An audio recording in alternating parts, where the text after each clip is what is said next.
కార్మిక సంఘాలు అంటున్నారు. ఒక విషయం చెప్తున్నా, విశాఖ ఉక్కుని కాపాడుకుంది మేము. గతంలో ఎప్పుడన్నా క్యాప్టివ్ మైన్ ఉందా? విశాఖ ఉక్కుకి క్యాప్టివ్ మైన్ ఎప్పుడన్నా ఉందా? ఈ రోజు కూడా ఇక్కడికి వస్తున్న ఉక్కు ఫ్యాక్టరీలు అన్నిటి కూడా స్లర్రీ పైప్ లైన్ ద్వారా రా మెటీరియల్ ఎన్ఎండిసి టైప్ తో వస్తున్నాయి.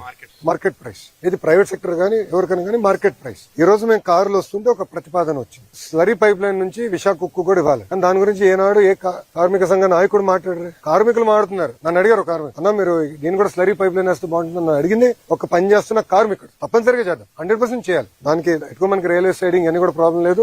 మనకి స్లరీ పైప్ లైన్ కూడా తీసుకొచ్చే బాధ్యత ప్రభుత్వం తీసుకుంటుంది. ఇది మీరు చూడండి, ఇదే స్టీల్ ప్లాంట్ లాభాల్లోకి వెళ్ళింది, అద్భుతంగా చేసింది. సుమారుగా 10,000 కోట్ల ఎఫ్డీ ఉండేది ఒక దశలో. తర్వాత కాంగ్రెస్ వాళ్ళు వచ్చారు. ఇదే ఇప్పుడున్న కార్మిక సంఘ నాయకులు కొంతమంది కాంగ్రెస్ వాళ్ళు ఉన్నారు. వాళ్ళని అడుగుతున్నా, మీరు డబ్బులు తీసుకెళ్లి వేరే రాష్ట్రాలకు ఖర్చు పెట్టారు. రాయ్ బరేలి అక్కడ ప్లాంట్ పెట్టుకోరు, ఇక్కడ పెట్టదు అన్నట్లు మీరు డబ్బులు పెట్టచ్చు కదా స్వామి. విశాఖకు డబ్బులు తీసుకెళ్లి పెట్టారు. తర్వాత జరిగిన పరిణామాలు మీకు తెలుసు. నష్టాల్లో కూరుకుపోయింది. 15,000 కోట్లు. ₹1, ₹2 కాదు. ఇది కేవలం కార్మికుల డబ్బులే కాదు, అందరి డబ్బులు. భారతీయులు అందరూ వాళ్ళు పన్ను కడితే కదా ఇది తీసుకొచ్చి పెట్టాము.